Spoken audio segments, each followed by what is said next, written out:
Hello out there, my ghouls and goblins. Taylor here, your casual crypt keeper. Hope you brought yourself a flashlight, because today we are going to be going out exploring some places that have been left behind and forgotten. Maybe for good reason. You put on a brave face now as we go out to explore the top 5 scary ghost towns that are hiding demonic entities. You let me know down below which of these ghost towns you're already planning a reservation for and which of these places you couldn't get paid to go to. Number 5. Bannack, Montana. Coming up first on our list of abandoned towns that might be home to something sinister is Bannack, Montana. This town is a notable hotspot for paranormal enthusiasts, due in part to featuring on Zach Bagans' Ghost Adventures, and if he was involved, you know it's legitimate. It was founded in 1862 when John White discovered there was gold on Grasshopper Creek and the bells rang and all the prospectors rushed into them hills to strike gold and make it big. After that fortunate discovery, Bannack became your typical gold rush community in the Wild West. That means a lot of people with missing teeth and big straw hats came in to come swing pickaxes at rocks looking for gold. An onset of prospectors and money meant that 2-bit hoodlums and varmints were soon to follow. The roads leading up to Bannack became a dangerous place,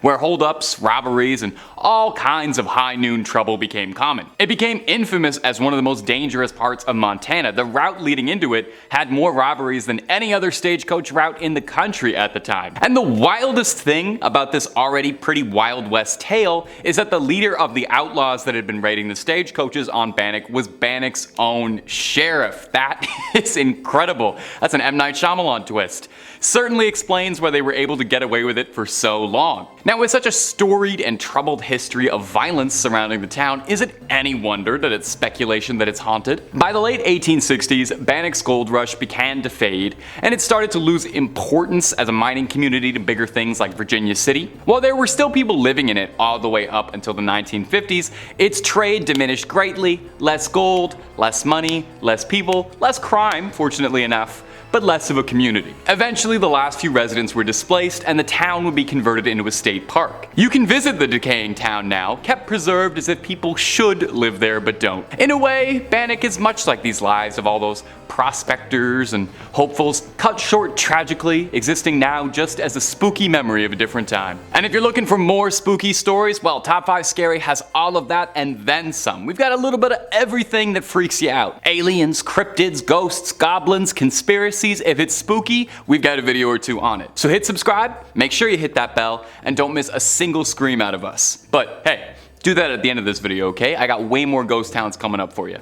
Well, 4. I got 4 more ghost towns coming up for you. Number 4, Pripyat. You can't really have a video on scary ghost towns without including the most infamous ghost town in history, maybe. It both seems like it's a cop-out to list it and also a mistake to ignore it. It's everybody's favorite irradiated town, Pripyat in Chernobyl. While reading about Chernobyl, I was introduced to the word kenopsia, which I hadn't heard before, meaning the feeling of seeing something that you know is supposed to be bustling and populated but isn't. And I think there are few places on Earth that match that description quite like the exclusion zone.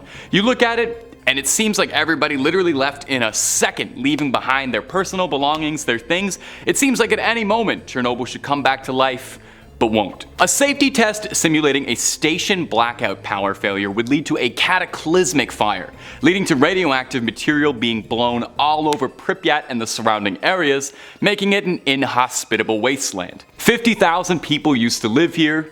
Now it's a ghost town. Yeah, that line is from Call of Duty. I did steal that. Now, Chernobyl, despite the fact that it is literally an irradiated wasteland straight out of the movies, is an above average popular site for tourists and would-be stalkers who want to explore around the exclusion zone for fun. I kind of understand it. I think I'd want to stand around, look around a bit, take it all in, and then immediately get out of there and go to a doctor. I'm not sure I'd spend too much time there personally. Now, as one might imagine, visiting the zone isn't as simple as walking on in and buying a ticket. For starters, the country's kind of busy right now, so not really the best time. But if you were to go, you're advised strongly to go with a guide or someone who knows the area very well due to how dangerous and unknown everything is out there. Avoid touching anything unnecessary, vegetation, or the wild dogs that roam the streets. They're very cute, but their fur is just a little bit too irradiated for me. You gotta wear boots, a mask, and an outfit that covers as much as possible to avoid any dust. You're asked not to enter buildings without approval, since some of them are so degraded that they could collapse under you at any second like the worst game of Jenga. It's kinda hard to look at stuff of Chernobyl and not feel like a pit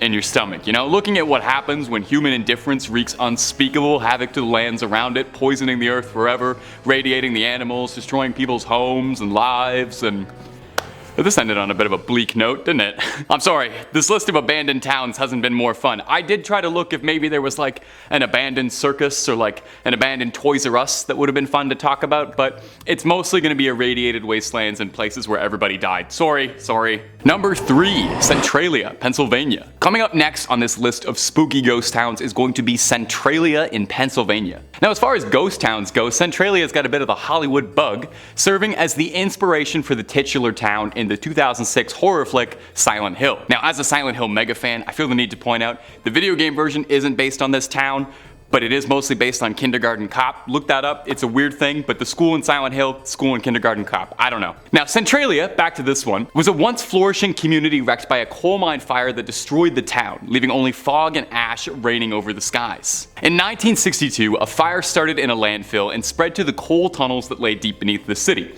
thousands of feet below the surface of the town. Rescue crews tried their best to put out the raging flame, but the flame was too mighty to be quelled and eventually caught a coal seam that's still burning to this day. The town was abandoned. Windows boarded up, debris left in the roads, and never-ending clouds of smoke and fog circling the cracked roads, really getting that Silent Hill feeling. Now, on paper, Centralia does not exist. The government removed its zip code, offices and buildings have all been abandoned, there's no services whatsoever. If you dial 911 in Centralia, nothing's gonna happen. The town has no infrastructure, so to speak of. It's a sad story, another disaster upending a town and the life that the residents had. Now, although the town was evacuated, there are a few clingers who refuse to give up on the life they've known. Perhaps it's rebellion or sheer stubbornness, but there are still a handful of people living in Centralia. The last census said that there were 5 homes that still had people living in them. Talk about a small town, I bet everybody knows each other. While everyone else fled, these last few loyalists intend to live out the rest of their days in Centralia, refusing to let the town be taken from them. So no demonic entities in Centralia, really, just some very tired residents who won't give up the ghost. If you ever visit, make sure to be nice, okay? I feel like they've been through a lot. Number 2, Varosha, Cyprus. Coming up next on our list is going to be Varosha in Cyprus. Once a shining playground for the glitzy and glamorous, this paradisal resort in the Mediterranean was a popular spot for the celebrities of yesteryear in the 1970s to get away from it all and put their feet up and stop worrying about the daily stresses of having a lot of money and being a movie star. That kind of lifestyle's taxing. The suburbs enjoyed a thriving tourist economy, with the golden sands and beachfront hotels being a force in enticing people to come. Of course, fame is fleeting and nothing in this world lasts forever, like celebrity resort towns. In 1974, Turkey would invade Cyprus and occupy the north in a response to a Greek nationalist-led coup. So the 15,000 people that lived in Varosha all up and fled the city in terror, leaving everything behind as it stood. Unfortunately, years of political strife and controversies in the area kept Varosha's residents from ever returning to their homes, leaving the city to rot in open air and decompose into a wasteland. One look at Varosha and it just seems like a tragic waste, trying to wrap your head around the money, livelihoods, industry, all just lost forever. It's a very eerie feeling looking at the photos of Varosha, seeing the earth try to take the city back. Buildings crumbling, trees sprouting through the bottom floors of cafes and restaurants. Well, why not just go in, fix the place up a little, you know, sweep up, clean it? Well, decades of neglect have done inconceivable damage to the infrastructure. The city has crumbled and wasted away so much that experts estimate that it would take upwards of $12 billion to make the decrepit city livable once again. So for the time being, it'll probably remain as a time capsule, frozen from better years where things were bright for this forgotten city. Number 1, Oradour San Glace. Our final entry for this list today is going to be the somber story of the village of Oradour San Glace, an abandoned town in France, infamous for being host to one of the worst massacres in French history during the Second World War. It's believed that the attack was an act of revenge because of the village's support of the resistance. So as retaliation, German soldiers rounded up 642 residents and killed them, and burned the houses to the ground. Some were fired at, while others were locked in a church that was burned. The only people from the village who managed to survive the horror were those that played possum and fled out into surrounding forests after the invading soldiers had all left. After the war had ended, nearby there was a new Oradour San Glace built nearby. But the original village, what's left of it at least, was ordered to be left untouched by President Charles de Gaulle, who insisted the village must be left standing as a monument to honor the dead who had been wrongfully taken too early. So, not quite a ghost town in the sense that there's stories of hauntings or chills through the night, but haunting in a certain sense, definitely. Well, that's about all she wrote for this video, my ghouls and goblins. Thanks so much for watching. Creep on creeping on, and I'll see you in the next one.